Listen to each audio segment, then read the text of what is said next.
very. So if you liked the first episode, you'll also probably like the second if you like Brad, and it's just not for you, and that's a lot of people just don't like point-and-click games. This is not going to change your mind or be some huge revelation. Like I said, I really liked it. I was getting really involved in the story. I think the choices do matter a lot more than you might think, Brad, especially if you check out other people's playthroughs on YouTube or something. They can go quite differently. And granted, yes, the deviations aren't too much now, only 2 episodes in. It'll be really interesting to see, episodes 4 and 5, how whether they are very similar, like you said, or completely different based on your choices. Because there are the major decisions: you save this person or that person who you side with in an argument. But there's also some things like gaining people's trust or questioning them too much that the game is telling you these people are remembering, and so it'll be interesting to see how they play out later. But like I said, there's no way for either of us to know until those later episodes come out.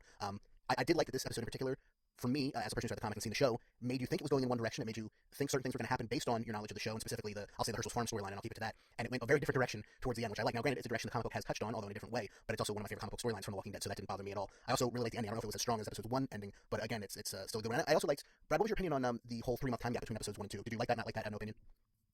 Yes, I didn't remember it. I was unimpressed with it. I don't even remember how this episode ended. I remember it now that you said something, and it kind of, it didn't bother me. Right. It kind of explained why this new character was there, and they were all accepting of him and all that kind of thing. But I don't know. I hate to be, the party pooper, but this game is just, it's not doing much for me. Yeah, it's a very valid opinion. Like I said, point-and-click games are for sure not for everybody. But yeah, for just to be clear for the listeners, this episode 2 picks up 3 months after episode 1 ends, which is something I'd actually like to see them do in the show more, the actual television show. I hope they take some cues from that, just because, when we get a little stuffy with the show and we think it's moving too slow, a lot of that can be fixed by move ahead even a week and then, give us a couple lines of dialogue to explain what happened and just keep the story moving. And our other hosts have not played episode 2 yet, but hopefully they will, and we can get their opinions later. At this moment, we are joined by a very special guest and actual co-host of the show, Mr. Johnny M. How you doing, Johnny? Very well. Sorry that I am tardy. Hey, no problem. The zombies are a pain to get through in traffic. We understand. Yes, especially New York traffic. Very sassy zombies. So we've already talked about, the different comic sales out there, the different San Diego Comic-Con exclusives, the video games, and so maybe now that you're here, it's a good time to talk some of the footage and photos we've seen from Season 3 of the TV show. This is, I guess, mildly spoilery, but we're going to stay away from anything too heavy, I think. Yeah, I mean, there's definitely been a nice batch of Season 3 promotional photos that have gone out. I guess it's not much of a spoiler to say that we've seen the governor. Yes, we have. It's pretty much been out there that he's going to be around. We've seen some shots from the prison. Which looks fantastic. Yeah, it looks like it's going to be really cool. For all of us comic nerds, are we happy with the look of the governor? I am. No, not really, to be honest with you. They did such a good job with the rest of the cast making them look like their comic counterparts, and if he had dark hair and a mustache, I could probably go with it. But this guy doesn't. He's got light brown hair and he's clean shaven. Yeah, he wears a vest like the comic governor, but, What if this is the road to the governor, so to speak, and we meet this character who's kind of clean cut, and as we move along, he gets grimier and more governor-y? Maybe. Might work. That's kind of the impression I've got as well, is that it's a good opportunity for them to do that, because without getting too spoilery, I thought that the initial impressions that the governor gave to the group in the comic belayed his later actions, whereas if he looks like a normal guy, well, then maybe he's actually somebody who could be elected governor and shouldn't come off as the governor. It'll be almost scarier. I'm really waiting to see how the actor takes the role and how he comes across. Jordan makes a good point. It'd be almost scarier if he was like 1 second just a friendly down-home good old boy, and the next second just slit your throat. That might be a cool way to take this character. But I'm going to wait and see and reserve judgment until I see the actor actually acting out rather than just looking at the photos. I mean, he might have the presence and the voice to pull it off. I mean, that's the way he was in the comic. He came across as a really great guy, and then within a span of 2 or 3 panels, you realize, oh, this guy's not who we thought he was. I hate to prejudge. I mean, it could be that the take that they give is dead on to the comic and what we know, and it's just his look is a little different. It could be they're deciding to give a whole new spin on this character, that he's not the same as what we've seen in the comics. I mean, maybe... Russell, pardon my French, but do you realize how batshit crazy comic book fans will be if they don't make this guy like the guy in the book? No, you're totally right, and I guess I didn't explain myself right. I think ultimately he will be as we know him in the comic, but I'm wondering if they're trying to temper that with his look, like, make him look one way but act another way, or he's going to put a front on most of the time, and for a good portion of the season or whatever, it's going to be behind the scenes or off camera, if you will, that he acts in the manner in which we're accustomed to him acting. So yeah, no, I didn't mean for him to be all nice and roses as compared to what he was in the comics. I just meant that maybe they'll just change the portrayal up and make him more two-faced or two-sided than he was in the comic. I agree with Brad, but not for the same reasons. I think that the reason that we're going to get the governor the way we should get the governor is because of Robert Kirkman.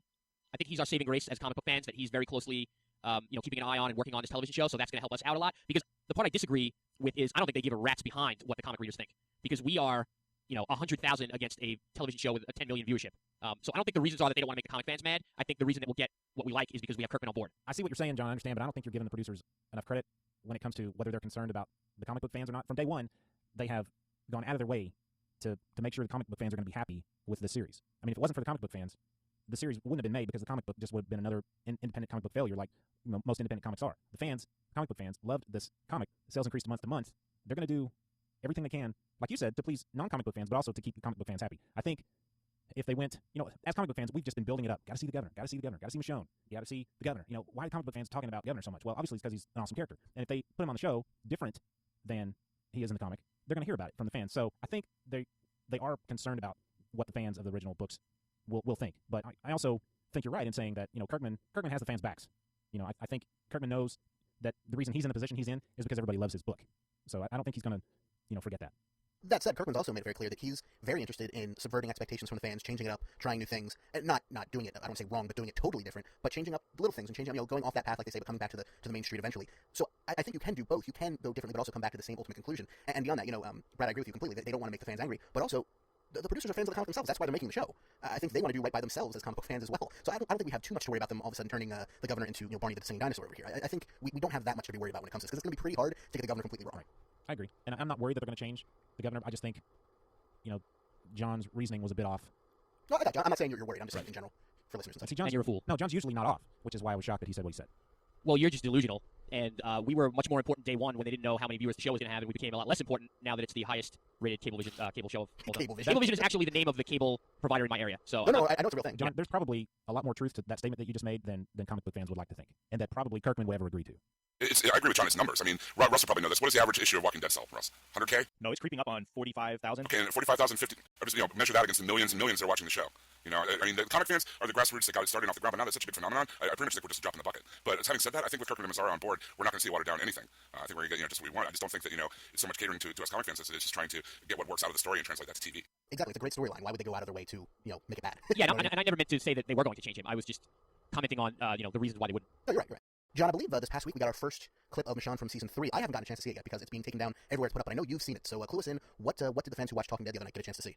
Well, we got a chance to see a clip of Michonne, as you said. She's kind of sneaking around maybe an abandoned house or a cabin, and I'm doing this from memory because I'm not able to see it again, as you mentioned.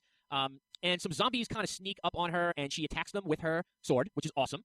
And they kind of go down, and we get some rolling heads. And, it's cool in theory, and it definitely gives everybody an idea of what type of character Michonne is. I was a little disappointed that they cut away from the actual kill shots. So you got kind of a look at the zombie, Michonne swings the sword, cut away, heads rolling on the floor.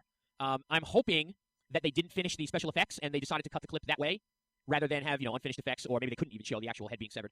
I think we saw a head being severed in the season finale, didn't we? Yeah, I'm not suggesting that maybe they don't want to show a head being severed. I'm just saying maybe they made a bad choice of editing that Michonne scene, or maybe it's just not finished, so they cut it differently. Right, or maybe there's 15 decapitations in the episode and they're only doing special effects for 3 of them. I guess that's an angle I didn't think of. Brad, you managed to see it before it was taken down. I don't know who else was able to. Yeah, I saw it. It's weird, though. I don't remember it being the way you describe it. I remember, maybe it's just because I want to remember it this way, but I thought there were like 2 different kill shots in this clip, and one was like one zombie and one was like 2 at a time. And I was thinking that we actually, in the one clip where there's 2 of them, that we actually saw her sword take the heads off. But like I said, maybe it's just my mind filling in the gap of what I wanted to see. But I only did. It was kind of like really quick cut. Yeah. Like she was swinging at them, and then it was heads on the floor. Okay. Sometimes our memories fill in gaps that we didn't actually see, and maybe that's what's happening. But And if anybody has it DVR'd on that Talking Dead episode and wants to set us straight, definitely send their voicemail. Absolutely. Now, were you happy with her look? Because this will be the first time we've seen her in motion. I mean, obviously we saw her in the season 3 finale, or season 2 finale, but that was stand-in actress, hooded in the dark. Oh yeah, she looks What were great. your thoughts on her look here? Yeah, I think she looks dead on. I mean, I didn't have any problems with that at all. She's strong looking. She's not dainty or I don't know. She looked badass. Yeah, I agree. I don't know how else to put it. I agree with John. I think it's just lifted her right off the comic book page. That's good to hear. I haven't seen this clip yet either, but everybody I've talked to has said that Michonne looked right the way she should look, and that's very encouraging. Now, also, along with this, there's been a ton of on-set photos, officially released photos, featuring, the cast attacking various zombies and just standing around different sets. We should say that, viewers be warned, if you're Googling these images, there are somewhat spoilery ones of, let's keep it vague, let's say returning characters that we haven't seen in a while showing up. So if you don't want to be spoiled as to who might be showing up, be very careful when Googling these images or going to AMC's website, because they are out there, and they're very, very easy to find. But they look awesome. I question some of the things that they would put in official press photos, to be honest with you. Meaning?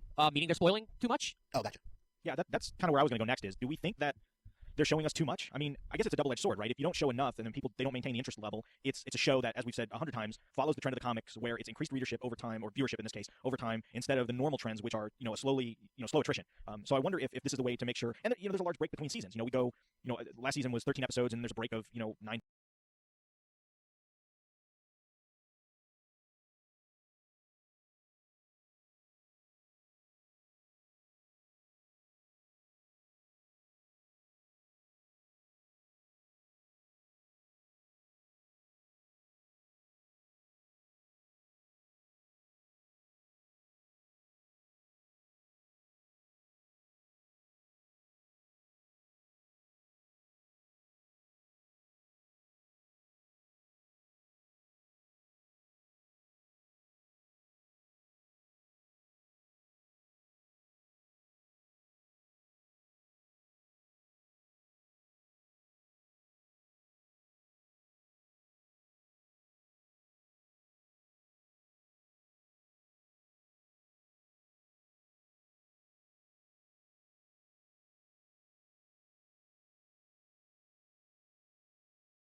10 months before it comes back. So I'm curious if this is just a way to keep the hype going. I mean, we see they rebroadcasted the entire series in a marathon. They put out the pilot in black and white, and things like that. So I think some of the stuff that's leaked out to me has been a little too spoilery.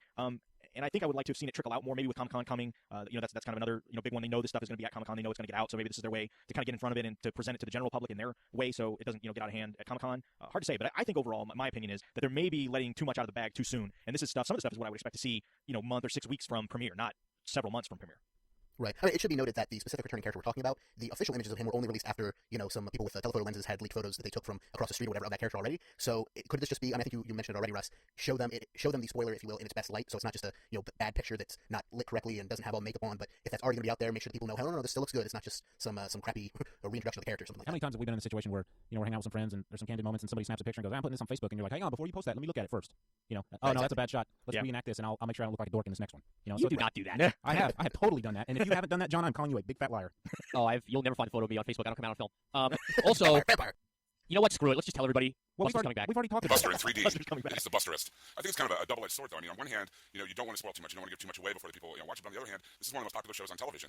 They have to keep the interest up, and as you said, Russ, the suspense up, and the interest there all the way until October when the new season starts. So I mean, it seems like they want it both ways. They don't want to spoil too much. Yet they want to pimp all these photos of the returning character that we referred to, and a lot of other things. Some really important sets that are coming up in locations. I won't go into detail, like I said, but I mean, these are like big deals, and we're already seeing them months and months ahead. So I kind of agree with you. I think it really is early for all this kind of stuff. But I mean, I've heard the same argument made about The Dark Knight Rises and some other recent movies too about how much is released ahead of time. I'm just wondering, if they're going to release all this now, what are they going to give us between now and October? I mean, what are they going to go ahead and give us the first 10 minutes, 15 minutes? Are we going to get more stuff spoiled in trailers? I mean, there's still a long way to go to promote before the beginning of the next season.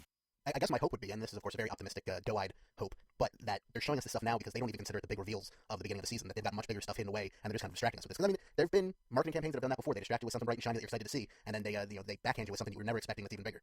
It kind of reminds me of, this is a little off topic, but similar. We talk about things getting out and getting out of hand and being put in a negative light, but and this isn't really a spoiler for Iron Man 3 because again, this is on every website you could possibly think of, but there were some photos leaked out of what looked like someone in an Iron Man suit, referred to as in the comic world what we call the Iron Patriot. It's basically the Iron Man suit styled in a red, white, and blue with a star emblem where the typical arc reactor thing is. And the speculation went wild that it was James Badge Dale who's been cast in the movie and he's playing the Iron Patriot and how that's going to fit in. And all because some paparazzi took a photo of something completely out of context. And then Paramount or Disney had to do damage control and say no, that's not what it is, and we know it's something completely different now. But when these things happen and these pictures get taken completely out of context like that, sometimes I think it behooves the studio to come out in front of it and throw something different out there to dispel false rumors and potentially negative press. I mean, a paparazzi snapping a photo of something completely out of context, like some of these characters that may be returning on The Walking Dead, you don't know what context it's in, and people start speculating, and then rumors run wild, and then the next thing you know, they're going to run damage control over something that isn't even true in the first place. So it's a really tough spot, with social media the way it is today, and the way things get out there as quickly as it is. I mean, gone are the days of 20, 30 years ago when people could shoot movies and do it on a closed set, and maybe it might make it into a tabloid, but that would take a long time. Now it's instantaneous, and I know for the studios it's got to be completely nerve-wracking. Yeah, I do not envy their jobs for sure.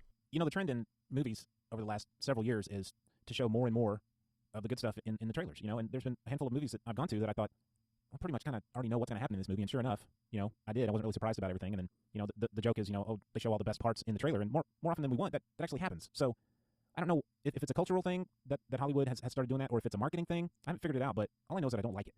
If the movie sucks, all the good parts are in the trailer because that's all they have. If the movie's great, you'll see stuff that got left on the floor that they don't even get into the movie. That's my theory. I don't know if it holds up for every example, but I know most movies that suck, all the good parts are in the trailer. Exactly. There was a recent study, though, that I read that said, that unfortunately Brad and John and Russ and Jim were in the minority, and that most people say they enjoy things better when they're spoiled for them, which I think is, crazy, but that's the poll that was done. More people don't mind seeing all those things. Like, for me, I like Prometheus, but there was a lot of stuff in that trailer that comes from the last 10 minutes of the movie. Same with Spider-Man recently, and we don't know about Dark Knight yet. Yeah, I mean, Total Recall, we don't know for sure, I guess, exactly where those scenes are from, but it does seem to give a lot away in the trailer. So you never know. You gotta make it look cool, but at the same time, how much are you spoiling, and how much does the general public really care? Well, it's now time to talk about issue 100 of The Walking Dead, which just came out today as we record this. We're going to talk about briefly in context what this issue means and our reactions to it right now, and then after the credits, if you want, we're going to have a whole full spoiler discussion if you're interested in that. So hopefully stick around. But before then, Russ, why don't you tell us what's so big of a deal about issue 100 of The Walking Dead? Good. I'm glad you asked, because I think there's a lot of things that are a big deal about Walking Dead 100. It's, for the most part, it's very unusual for an indie comic in today's reboot era of comics to hit 100 issues.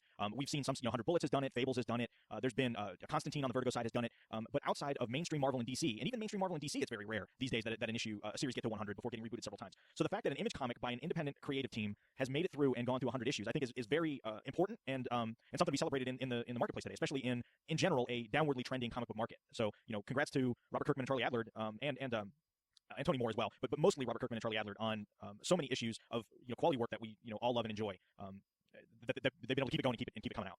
I think I'd like to add, just for the TV viewing audience that we have that may not understand all the terms of the comic book stuff that we throw around. When we say rebooted, we mean a series is running, they get in 20 or 30 issues, and things aren't going so well, so they restart at number 1, generally to raise awareness, try to get people excited again, maybe kick off a new creative team, etc. An example of that in movies for people who don't read comics would be the latest Star Trek movie. That was a reboot of the franchise. Right. So I guess what we're so excited about is that this has gone 100 issues straight without starting over.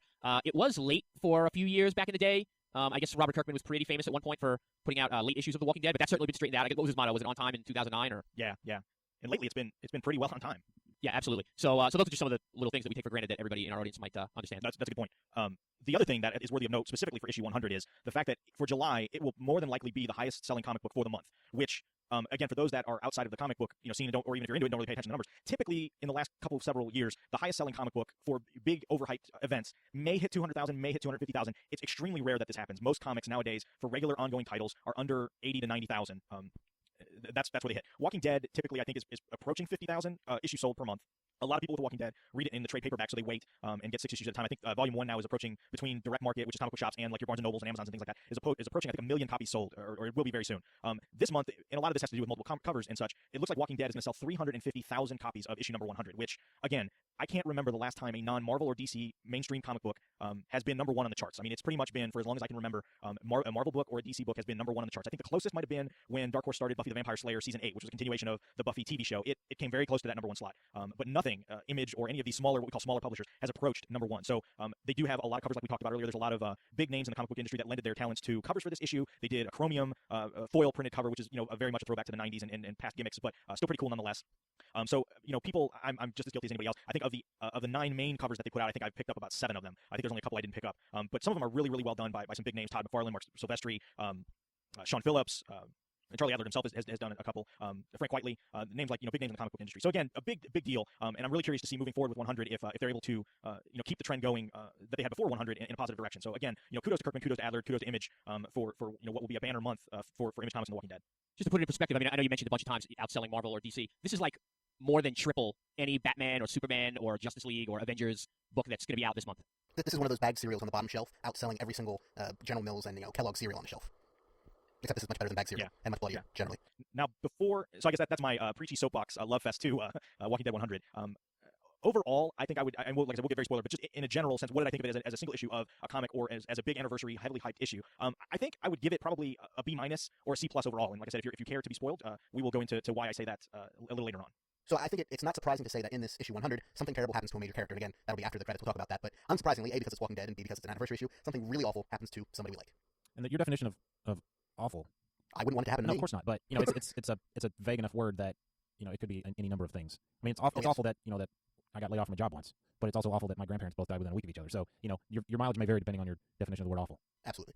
One thing I'll just add before we end up and go to the spoiler-ish portion. I thought it was a great next Walking Dead issue.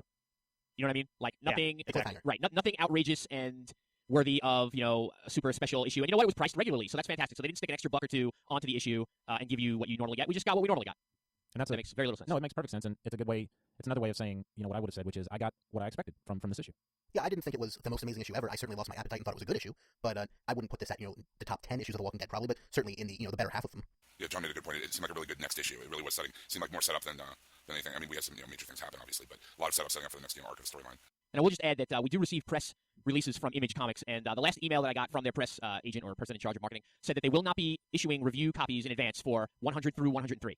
So I think there's probably some more surprises to come in the next couple of issues. So we will continue this discussion after the credits, but before then, don't forget you can leave us a voicemail, 516-468-7912. We actually have a couple ready to play, but we didn't get to them this episode because John was late. Naughty John. Ooh. So you can send us those and we'll play them soon. Or you can send us an email, comments at walkingdeadtv.com. Don't forget to check out hhwlod.com for all of our great shows like Half Hour Wasted, that's Brad's show, LOD, that's Legion of Dudes, and that's the rest of our show. The DKD Media Black Box, out now with Aaron and Abe, which is awesome. And also keep an eye out for all our less regular shows, Media Minutes, Tech Dudes, and all the other ones. And the shows can all be found on Facebook as well. Don't forget to check out forumforgeeks.com and follow us on Twitter at WDTV Podcast and at HHWLOD_network. And so until there's no more room in hell and the dead walk the earth, remember, issue 100. It's kind of a big deal. Have a good week, everybody. Have a good one. Hey, I have a joke for the bloopers. How much does a hipster weigh? An Instagram. Say it again, because I didn't. How much does a hipster weigh?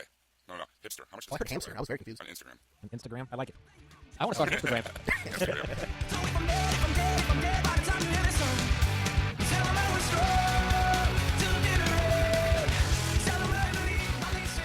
So we're about to delve heavily into the comic book that is Walking Dead 100, and I feel that we need to mention that any spoiler that we go over from the comic is a potential future spoiler for the television show. We've mentioned several times that they may sway from the path, but they're always going to head back to the path of the comic. So anything major that happens in the comic could eventually end up happening on the television show. So I think we really want to stress that. If you're not interested in hearing spoilers or possible spoilers for the book or the show, you might want to turn this off now.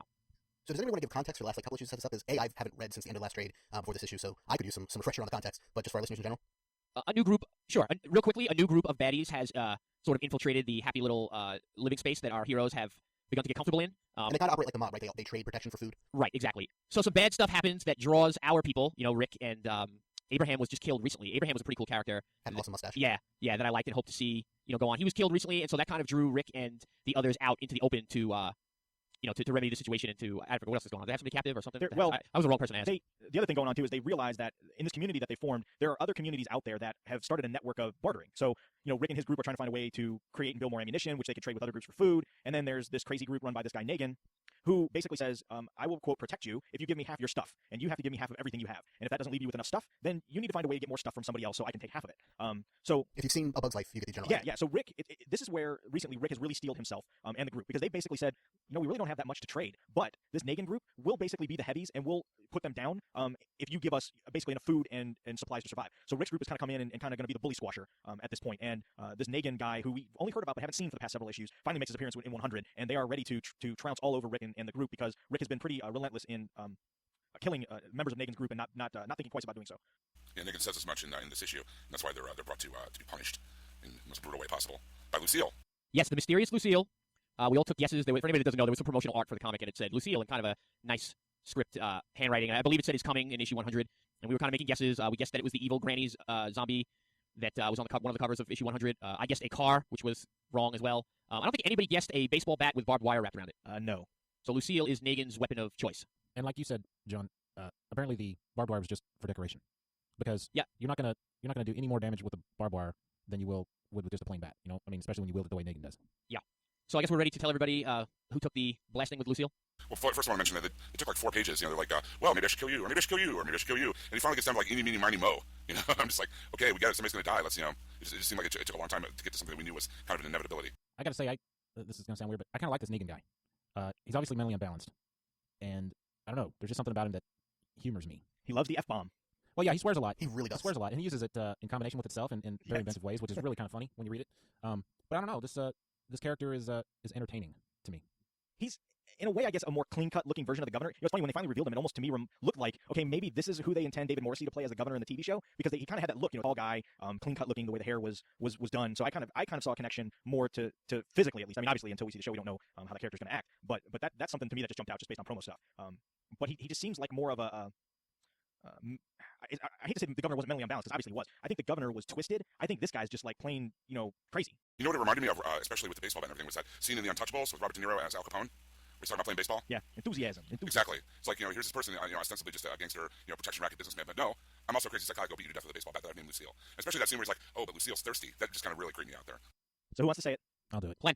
John beat me. Yeah, he picks Glenn just randomly, and proceeds to make an example of him in an incredibly enthusiastic way by beating his head in with Lucille.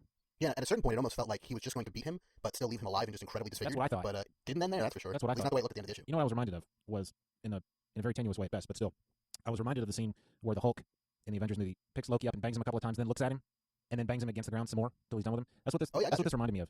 Just not funny. No, yeah, just tenuous, like I said.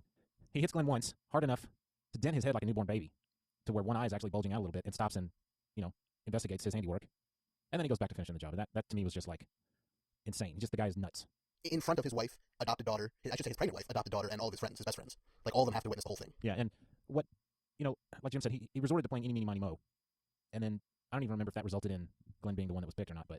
I think so, yeah. But I mean, can you imagine being in that situation and having your fate decided by a round of eeny, meeny, miny, mo? That's nuts. What do you guys think about this? We had been built up to it. I think as comic book readers, first off, we're conditioned to expect a lot out of what we call anniversary issues, of the big round numbers. 100, 200, 300. And traditionally, that's what we've been given. Issue 300 of Amazing Spider-Man was our first full appearance of Venom, which, to this day is a major player in the comic book world, in the Spider-Man universe. So we're conditioned to expect this from an issue like number 100. So going in, I expected someone to die. Wasn't sure who it was going to be. And we got our main character death. And I closed the book and I felt a little underwhelmed. I think it's because I expected it. We were basically told, without them saying, somebody's going to die, we were basically told, somebody's going to die. Can you guess who it is? And so, like John said, it was a great next issue of The Walking Dead. I hated to see that happen to Glenn. I liked Glenn. But, and I was saying earlier before we recorded, if Kirkman really wanted to shock me, then he would have, as soon as he was done with Glenn, he would have gone, all right, who's next? And picked somebody else and done the same thing. or pick Maggie and leave, have him vocalize, oh, I'm going to kill this little girl's parents. Glenn said Maggie? Who's Maggie? Oh, you're Maggie. And that's your daughter. Oh, okay, I get it. I see there's a family here. Well, let's kill you and leave the kid parentless. That, to me, would have been just one extra step that Kirkman could have gone to really make me go, holy crap, this comic. But I wasn't disappointed, but I got what I expected out of this issue. Yeah, and I mean, I think Kirkman's kind of painted in a little bit of a corner when it comes to these anniversary issues for just the reasons that you said. I mean, what if he didn't kill anybody? It would have been like, oh, come on. Characters have died all the time in The Walking Dead. You're not going to come on with a big bang for issue 100. So I think he's sort of, painted in a corner, and that's why we expect it. It's kind of like M. Night Shyamalan movies. You're waiting for the twist. So it, sort of ruins the twist. Like, it worked the first couple of times, and now we know there's a twist, so it's not really a twist. One of the things I thought they were going to do with this issue was maybe possibly take the approach of like a DMZ 50 or even, I think, 100 Bullets 50, where they did this, like, it was extra-sized or 100 pages or whatever, or even Fables, I think, where they've had other creators come in and do like a little 4-page story, or draw like pin up on a page that is something poignant or something else going on, or take another character's perspective and do something like that, like almost more like slice of life in the world of The Walking Dead for a 100-ish issue. And they didn't. They just decided to carry on the story that they've been telling in this trade arc that's been going on. So I guess in that respect, I can't say disappointed with the issue because I really wasn't. I mean, it was a good, solid issue. It was pretty good about building tension and keeping you on your toes as far as what's going on. But again, I think we're just so conditioned for something bad is going to happen, somebody big is going to die. That's exactly what we got, and you feel almost let down. But then when you think about it, it's like, why am I let down? Because it was in general, it was well told, well crafted, very. Very, very important. As far as the choice to kill Glenn, I'm not real happy with that, and I know they've killed many characters in this. That's the point, though. Russell. Right. But I guess I saw Glenn as one of the most unique characters in the book, and I think now that he's gone, that some of these other characters I think can be somewhat interchangeable with each other. I think Glenn brought something a little more unique than the rest. I think he was a lot of people thought of him as more of a point of view character for the reader. Somebody kind of just like you. And then the direction they were taking him in. So I think the book might suffer a little bit without him being there. And I mean, this is The Walking Dead, characters rotate in and out all the time, so it's very, very possible that they'll bring somebody in that will take that place or fill that void that Glenn is gonna miss. Do you guys think, and I hate to use the word jump the shark because I don't think that the book has jumped the shark, but it almost seems like plot lines are kind of becoming rehashed. They're going through and we've got another big bad that's crazy, that is part of a community that's separate.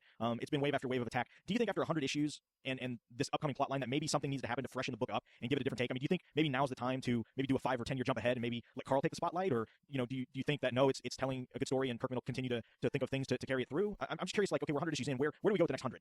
I think you might be onto something. I'm reading more and more posts and articles on the internet about people who are growing weary of the book, who are being able to predict what's going to happen next. I've seen a couple of web comics about your typical, like, how to write a Walking Dead storyline, and then it follows the beats of all the stories that have happened in this book, and there's some truth to what they're saying. So we love our zombies, but how many times can we read the same story over and over again? So it might be time to do something drastic. I'm pretty much always a fan of the jump ahead in time, fill it in later storylines in comics or any medium, really. So I would be a fan of that. However, I mean, and granted, I haven't read every issue of, I guess last one I read was A Larger World, so I haven't read anything except for issue 100 of the current arc. But I kind of thought that was giving it a new spin, a new twist of the whole, separate communities working together, that whole thing. I thought that was a really cool idea. Now, granted, maybe in the 4 issues since then that I haven't read, things have gone back to the way they were. I don't know. But I thought if they continued down that path line, it could be cool. That said, they want to do a jump forward in time. They want to all of a sudden start following a different character for an arc or two or something. I'm totally cool with that. I mean, I think that could be very fun and invigorate the series. I think other than doing our trade coverage, I think this is probably the most we've talked about the comic on the show at any one time. So it's kind of an odd feeling on the Walking Dead TV podcast to spend as much time talking about the comic as we have. But it's again, like I said earlier, it's rare that this kind of event comes along. And I think it's worth discussing, even if the average TV viewer doesn't really care, or or maybe they just don't care about spoilers and are never going to read the comic and figure like hear what these knuckleheads have to say. So well, you're definitely right. This is the most we've spoken about the comic itself. But it's in the spoiler section, and we don't do this very often. And we take great pains to not spoil stuff. So anyway, we can do this every once in a while. Right on. So I think that will conclude our discussion of issue 100. I hope everybody who stuck around to listen to it enjoyed that. And who knows, we might do it again in the future. If there's some anniversary issue or giant big death or